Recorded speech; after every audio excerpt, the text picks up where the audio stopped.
नमस्कार जनप्रवास सुपरफास्ट में आपका स्वागत है। मैं हूं हेमेंद्र सिंह। एक नजर डालते हैं आज की सुर्खियों पर। अटल टनल का लोकार्पण करने के बाद पीएम मोदी ने कहा कि आज का दिन ऐतिहासिक है। देश के लोगों का दशकों का इंतजार खत्म हुआ। इसका लोकार्पण मेरा सौभाग्य है। जब संगठन का काम देखता था तो अटल जी यहाँ आते थे। एक दिन मैं और धूमल जी इस बात को लेकर उनके पास गए। हमारा सुझाव अटल जी का सपना बन गया। हम इसे समृद्धि के रूप में देख रहे हैं। पीएम मोदी ने यूपीए सरकार पर भी निशाना साधा। उन्होंने कहा कि अटल की सरकार जाने के बाद इस काम को भुला दिया गया। जिस रफ्तार से सुरंग का काम उस समय हो रहा था, अब ये 2040 तक भी पूरा नहीं होता। 2014 के बाद अभूतपूर्व तेजी लाई गई। पहले हर साल 300 मीटर सुरंग बन रही थी, हमने 1400 मीटर प्रति वर्ष कर दी। सोलंग नाला में पीएम मोदी ने जनसभा को संबोधित किया। पीएम मोदी ने हमीरपुर के 66 मेगावाट धौला सिद्ध प्रोजेक्ट को स्वीकृति दे दी है।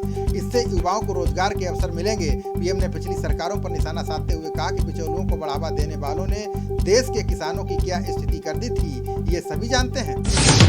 प्रशासन ने राहुल प्रियंका समेत 5 लोगों को हाथरस जाने की इजाजत दे दी है। दिल्ली से हाथरस जाने के लिए राहुल गांधी पूरे लाव लश्कर के साथ निकले। डीएनडी पहुंचे राहुल की कार खुद बहन प्रियंका गांधी चला रही थी। प्रशासन ने कहा है कि परिवार से मिलते समय मास्क लगाना और कोरोना के प्रोटोकॉल का पालन करना होगा। हाथरस मामले में पीड़िता के परिजनों का नार्को टेस्ट कराने के फैसले पर कांग्रेस ने पलटवार किया है। कांग्रेस प्रवक्ता रणदीप सुरजेवाला ने कहा है कि ये नार्को टेस्ट कराने का फैसला योगी सरकार के पागलपन का जीता जागता सबूत है। सुरजेवाला ने कहा कि पीड़ित बेटी का रात में अंतिम संस्कार करके पहला पागलपन किया था। राहुल गांधी के हाथरस जाने के ऐलान के बीच लखनऊ में यूपी प्रदेश कांग्रेस अध्यक्ष अजय लल्लू को नजरबंद कर दिया गया है। लखनऊ के विधायक निवास बहुखंडी में लल्लू के आवास पर भारी पुलिस बल तैनात कर दिया गया है। इसके साथ ही अजय लल्लू को आवास से कहीं भी जाने की इजाजत नहीं दी गई है। देश के 6 सरकारी बैंकों पर आरबीआई के नियम नहीं लागू होंगे। इन 6 बैंकों में syndicate bank, oriental bank of commerce, United bank of India, Andhra bank, corporation bank और इलाहाबाद बैंक का नाम शामिल है। हालांकि इस फैसले से बैंक के ग्राहकों पर कोई असर नहीं पड़ेगा। बता दें कि ये बैंकें अब दूसरी बैंकों में मर्ज हो चुकी हैं। कोरोना संकट के बीच केंद्र सरकार ने चावल निर्यात करने का फैसला किया है। इसके लिए रेलवे एक स्पेशल मालगाड़ी चलाने जा रहा है। ये मालगाड़ी पश्चिम अफ्रीकी देशों को निर्यात होने वाले चावल को बंदरगाह तक पहुंचाएगी। इसमें पश्चिम बंगाल के दुर्गापुर से हल्दिया बंदरगाह तक चावल जाएगा। यहाँ से बेनिन और टोगो को भेजा जाएगा। एनसीपी चीफ शरद पवार ने हाथरस कांड पर बड़ा बयान दिया है। पवार ने कहा है कि यूपी प्रदेश पुलिस और प्रशासन की कार्रवाई संदेहपूर्ण है। इससे प्रदेश में कौमी एकता टिक पाना मुश्किल है। उन्होंने कहा कि महाराष्ट्र में ऐसी घटनाएं हुई, लेकिन सरकार ने समय रहते अपना काम किया। यूपी सरकार की कार्यशैली निंदनीय और अफसोसजनक है।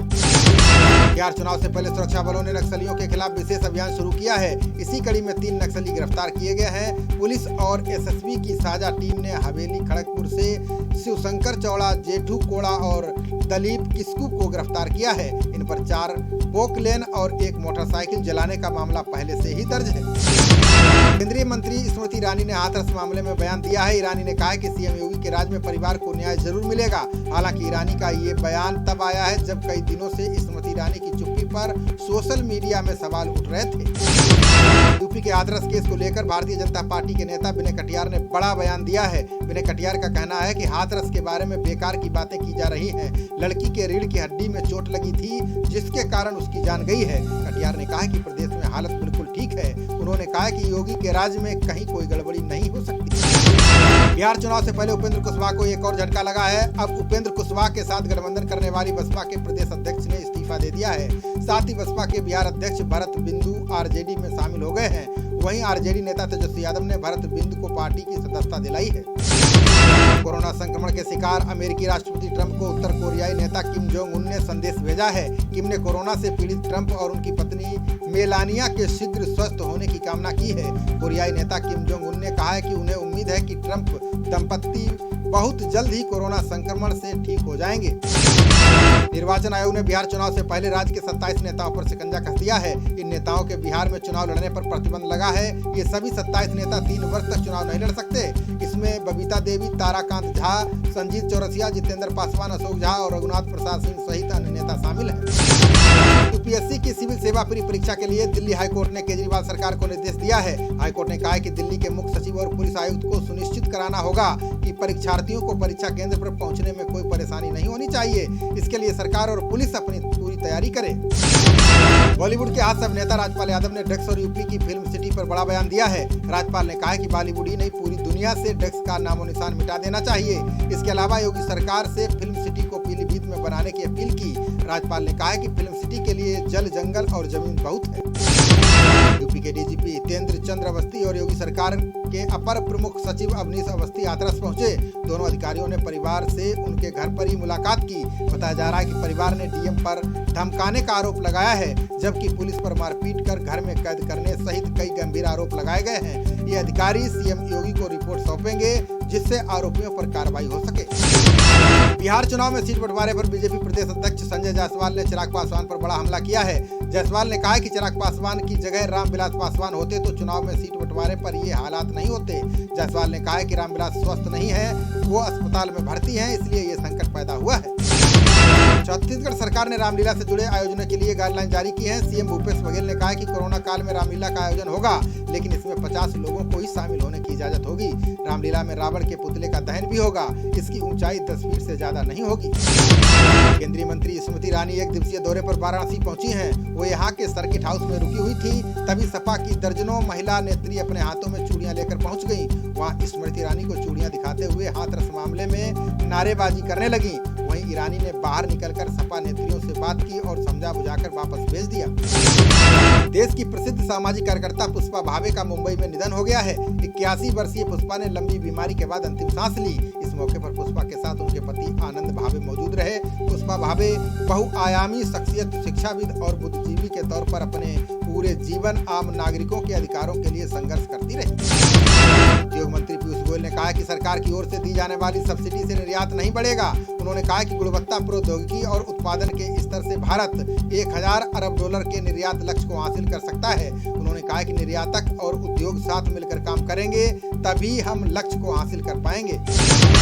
केंद्रीय मंत्री वी मुरलीधरन ने कृषि कानूनों के खिलाफ विपक्ष पर दुष्प्रचार अभियान चलाने का आरोप लगाया है। उन्होंने कहा कि कांग्रेस और वाम दल किसानों के जीवन और आजीविका से खिलवाड़ कर रही है। उन्होंने कहा कि केंद्र की मोदी सरकार ने कृषि क्षेत्र में सुधार कर किसानों को सशक्त बनाने का काम किया है। केंद्रीय मंत्री प्रकाश जावड़ेकर ने कृषि कानूनों को लेकर बड़ा दावा किया है। उन्होंने कहा कि किसानों ने इस कानून का जबरदस्त समर्थन किया है। पंजाब को छोड़कर देश के किसी भी हिस्से को इसको लेकर किसी तरह के विरोध प्रदर्शन की खबर नहीं है। उन्होंने आरोप लगाया कि पंजाब में प्रदर्शन के पीछे श्रोमणी अकाली दल और कांग्रेस का राजनीतिक हित है। खेल मंत्री किरेन रिजिजू ने उम्मीद जताई है कि भारत अगले साल खेल प्रतियोगिताओं का आयोजन कर पाएगा। पिछले कुछ महीनों से खिलाड़ियों ने धीरे धीरे ट्रेनिंग शुरू की है। रिजिजू ने स्पोर्टकॉम की आम सालाना बैठक को संबोधित किया। एनसीबी ने धर्मा प्रोडक्शन के पूर्व कार्यकारी निर्माता क्षितिज रवि प्रसाद को विशेष अदालत में पेश किया। अदालत ने प्रसाद को 6 अक्टूबर तक न्यायिक हिरासत में भेज दिया है। एनसीबी ने अदालत को बताया है कि प्रसाद ने दूसरे आरोपी कर्मजीत और उनके सहयोगियों को ड्रग्स दिया था। भारत ने शनिवार को सौर मिसाइल के लिए नए संस्करण का सफल परीक्षण किया। ये मिसाइल सतह से सतह पर मार करने वाली परमाणु क्षमता से लैस बैलिस्टिक मिसाइल है। इस मिसाइल का परीक्षण तटीय ओडिशा के बालासोर में किया गया।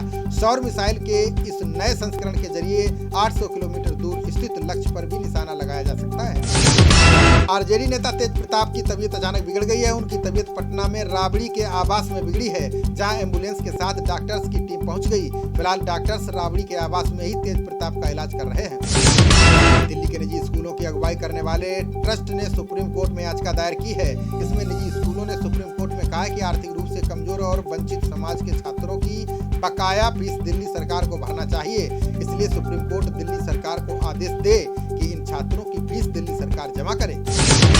सीबीआई ने एसपी रहे एनएमपी सिन्हा को रिश्वत के मामले में गिरफ्तार किया है। सिन्हा को नई दिल्ली में एक युवक के साथ दबोचा गया है। पूर्व एसपी सिन्हा पर 25 लाख रुपए की रिश्वत लेने का आरोप लगा है। हालांकि मामले में ज्यादा जानकारी नहीं दी गई है। बता दें कि सिन्हा सीबीआई से 1 महीने पहले ही रिटायर हुए थे।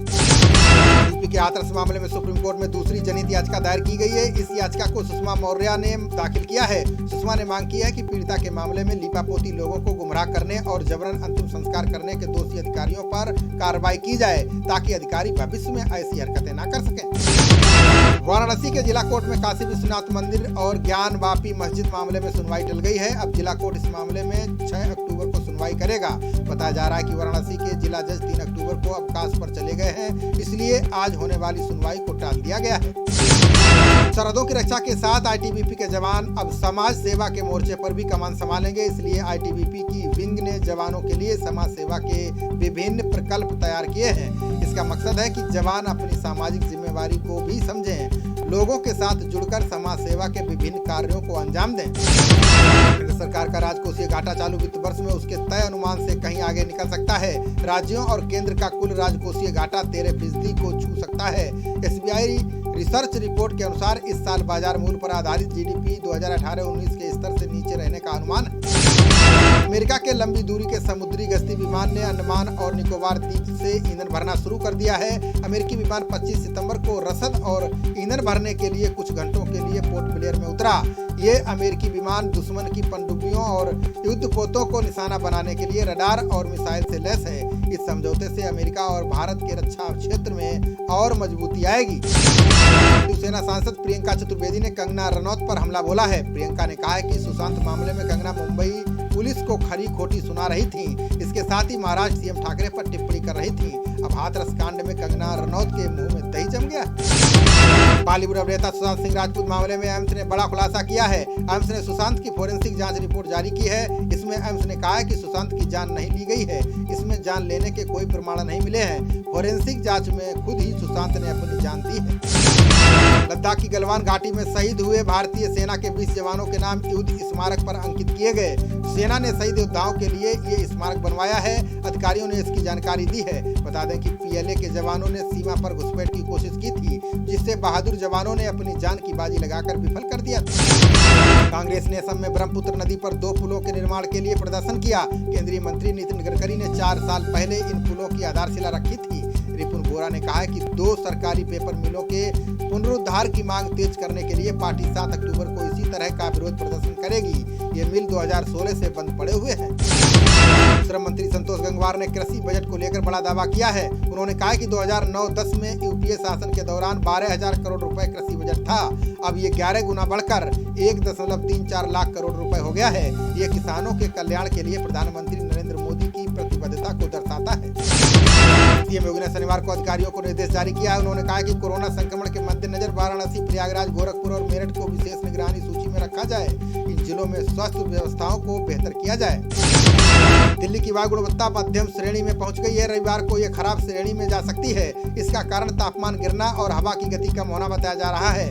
वायु की गुणवत्ता शनिवार को 182 दर्ज की गई है। बिजनौर में सपा कार्यकर्ताओं ने अखिलेश यादव के आह्वान पर गांधी प्रतिमा के सामने बैठकर मौन व्रत रखा। इस मौके पर कार्यकर्ताओं ने सत्याग्रह का आयोजन किया। कार्यकर्ताओं ने केंद्र और प्रदेश सरकार की नीतियों का विरोध किया है। बिजनौर की महिला अपने लापता 18 वर्षीय पुत्र की तलाश के लिए दर-दर की ठोकरें खा रही है। अभी तक उसके पुत्र का सुराग नहीं लग पाया है। बच्चे की मां ने बताया है कि अभिषेक 10वीं का छात्र है। अभिषेक के पिता ने उसे डांट दिया था, जिससे नाराज होकर अभिषेक घर से चला गया। हाथरस में हुई घटना को लेकर रामपुर में वाल्मीकि समाज ने विरोध प्रदर्शन किया। वाल्मीकि समाज ने कैंडल जलाकर मौन धारण कर श्रद्धांजलि दी। लोगों ने सरकार को तानाशाह बताते हुए इस मामले में सीबीआई जांच की मांग की। भारत नेपाल सीमा पर बाल श्रमिक के खिलाफ नो चाइल्ड लेबर अभियान चलाया गया, जिसके तहत 64 बाल श्रमिक मुक्त कराए गए। मुक्त कराए गए बाल श्रमिक 8 से 16 वर्ष आयु वर्ग के हैं। इस औचक कार्रवाई से बाल श्रमिक नियोजनों में हड़कंप मच गया है। हाथरस मामले को लेकर बहराइच में कांग्रेस कार्यकर्ताओं ने प्रदर्शन किया। कार्यकर्ताओं ने राहुल गांधी के साथ बदसलूकी पर नगर कोतवाली का घेराव किया। धरने पर बैठने की कोशिश कर रहे कांग्रेसी कार्यकर्ताओं और पुलिस प्रशासन में झड़प भी हुई। बहराइच के डीएम शंभू कुमार ने पशु रोग टीकाकरण अभियान का शुभारंभ किया। उन्होंने कहा कि इस अभियान से पशुपालकों में जागरूकता आएगी। जिलाधिकारी ने बताया कि ये बहुउद्देशीय वाहन विकास खंडों में पहुंचकर पशुओं के टीकाकरण करेंगे। हरदोई में आदर्श डिफेंस एकेडमी ने दौड़ प्रतियोगिता का आयोजन किया। समाजसेवी श्यामू सिंह ने फीता काटकर प्रतियोगिता का शुभारंभ किया। आयोजकों ने विजेता प्रतिभागियों को सम्मानित किया। विजेताओं को उपहार और रनिंग किट वितरित की गई। खबरों का सिलसिला जारी रहेगा। देखते रहिए जनप्रवाद। नमस्कार।